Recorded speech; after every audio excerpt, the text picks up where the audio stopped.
Salut à tous, c'est Elena. Aujourd'hui on se retrouve pour parler d'un nouveau manga. C'est une série terminée qui vaut vraiment un coup d'œil. Prenante et intense, elle est un de mes achats manga dont je suis le plus satisfaite. Il s'agit du Couvent des Damnés de Minoru Tokihashi, édité en France par Glénat. Les 6 tomes de ce seinen proposent un récit puissant, perturbant et assez profond. Ce manga n'a rien à envier à The Promised Neverland, dans son atmosphère pesante et le suspense qui nous coupe le souffle. Et pourtant il ne s'agit que de la première œuvre de l'auteur. Je vais faire de mon mieux pour vous transmettre tout ce que j'ai ressenti en lisant ce manga sans vous spoiler les points clés de l'intrigue. Comme le manga est terminé, je vais quand même pas mal parler des événements du tome 1. Je vous jure, c'est très puissant comme histoire qui en plus prend une place spéciale dans mon cœur. Pour moi, ça va être une histoire dont je vais me souvenir pendant des années. Le Couvent des Damnés est une histoire qui nous propose de suivre la vie de Ella, une fille rejetée par sa famille à cause de son caractère fort à l'époque du Haut Moyen-Âge. Sa mère adoptive, qui a réussi de lui montrer la bonté humaine et le bonheur familial, s'est fait accuser de la sorcellerie par l'Inquisition dirigée par l'ordre de Claustrum. Elle était une sage-femme dont le travail constituait de soigner les gens grâce à ses connaissances. Sauf que des gens qui possédaient des connaissances n'étaient pas du tout au goût de l'église. Après avoir été capturée et torturée, elle s'est fait exécuter en présence de tout son village et de la grande maîtresse de l'ordre, Madame Edelgard en personne. Ella se voit être envoyée dans un couvent qui accueille des filles de sorcières pour les purifier et les rééduquer. Après 3 ans de vie au couvent, toutes les filles ont la chance d'être envoyées dans les hôpitaux de l'ordre pour s'occuper des malades, ce qui est une bien bonne condition à l'époque car elles vont dépendre directement de l'ordre et donc être protégées par l'église. Avec plus de 200 autres filles, Ella commence sa vie au couvent de partage des eaux en tant que novice de la première année avec des travaux quotidiens nécessaires pour garder l'indépendance du couvent, que ce soit le travail dans les champs, dans la scierie, dans la construction des bâtiments et plein d'autres choses. Elle mange très bien comparé au reste de la population qui subit la famine dans le pays depuis quelques années déjà et a même la possibilité de lire des livres dans sa bibliothèque. Tout ça dans le couvent béni par le dieu connu pour ses nombreux miracles. Vie magnifique on dirait. Sauf que une extrême violence règne dans ce couvent. Les filles de sorcières sont traitées comme des criminels et les châtiments sont sévères, très sévères. Couper des bras est une sentence quasi habituelle,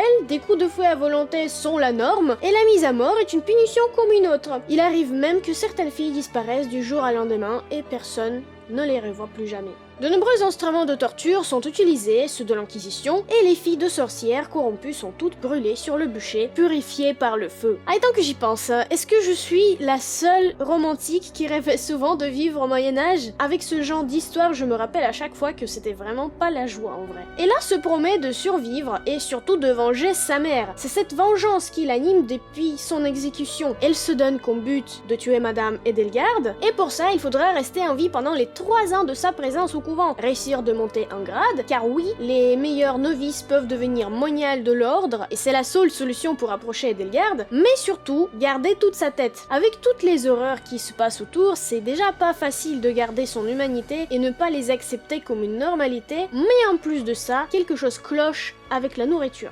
Les filles commencent rapidement à voir les miracles dans le couvent, oublier l'exécution de leurs parents et accepter des punitions terribles pour toutes les novices qui n'obéissent pas. Toutes les filles, Ella y compris, sauf une fille qui a été souvent privée de la nourriture. Ella comprend alors qu'il faut trouver le moyen de se nourrir différemment si elle veut accomplir sa vengeance et rester elle-même. Avec 3 autres novices, elle forme la rébellion et cherche les moyens de s'échapper du couvent, de trouver la nourriture et surtout de ne pas se faire prendre. Le pire, c'est qu'elles sont pas les premières à essayer de s'échapper. Chaque solution qu'elles trouvent a déjà été trouvée par les autres et personne n'a jamais réussi de s'échapper du couvent de partage des eaux. Petit à petit, Ella comprend qu'elle s'est lancée dans un combat presque impossible à gagner où la mort est partout. Que devra-t-elle sacrifier pour arriver à son but? Est-ce que toutes les filles sortiront vivantes de cette lutte pour leur vie? Et quelles horreurs devra-t-elle accomplir pour s'approcher d'Edelgard? J'espère que ce synopsis vous a bien intrigué et promis, je n'ai rien dévoilé de ce qui se passe dans le manga à partir du tome 2. L'ambiance historique de la fin du Moyen-Âge où la religion et l'Inquisition règnent partout et où les faibles sont vraiment sans défense ajoute des proportions, je dirais, énorme au suspense qui s'installe dès le début du manga. L'auteur ne nous laisse quasiment pas de temps pour souffler entre les événements de son récit. Les dangers que court Ella dans le couvent des partages des eaux se ressentent tout le temps dans chaque case de manga. À chaque fois où on se dit que ça y est, elles ont trouvé une solution, ou elles sont enfin en sécurité, Minoru Tokihashi nous dit que non, pas du tout, que tous les efforts sont vains, que l'ennemi a de toute manière 10 pas d'avance. Je trouve que le dessin de l'auteur convient parfaitement à ce récit. Au début, j'étais troublée par le style graphique, et plus particulièrement par la ressemblance des visages de tous les personnages féminins, mais c'est peut-être une des meilleures choses qui est arrivée à ce manga. Ça souligne le malaise de la vie au couvent, l'atrocité des méthodes utilisées par l'ordre et la perversité de toutes celles qui ont accepté ce mode de vie. Minoru Takeyoshi voulait dessiner un manga qui met en avant la lutte contre soi-même au quotidien, et je pense que c'est plutôt réussi. Tous les choix que doit faire Ella tous les jours au couvent, c'est de choisir entre la vie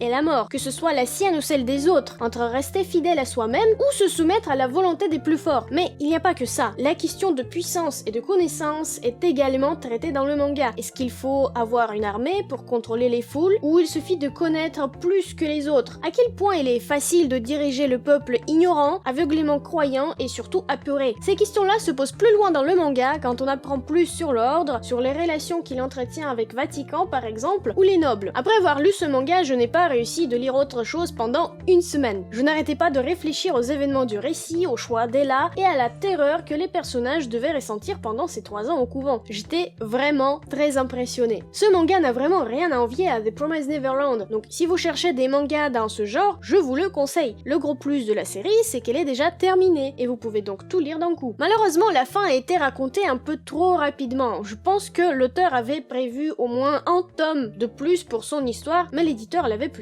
de finir plus vite. C'est dommage, mais ça n'enlève pas le fait que le manga est très bon. J'attends avec impatience les nouvelles créations de Minoru Takeyoshi. Je pense qu'il saura bien nous surprendre avec ses prochains mangas. Si vous avez déjà lu Le Couvent des Damnés, n'hésitez pas de me dire ce que vous en avez pensé en commentaire. N'oubliez pas non plus des pouces bleus et le partage si la vidéo vous a plu. Comme à chaque fois, je suis là pour répondre au maximum de vos commentaires et j'ai hâte de connaître vos mangas du moment. Abonnez-vous sur la chaîne pour ne pas rater des nouvelles vidéos. Je vous fais plein de bisous. Ciao!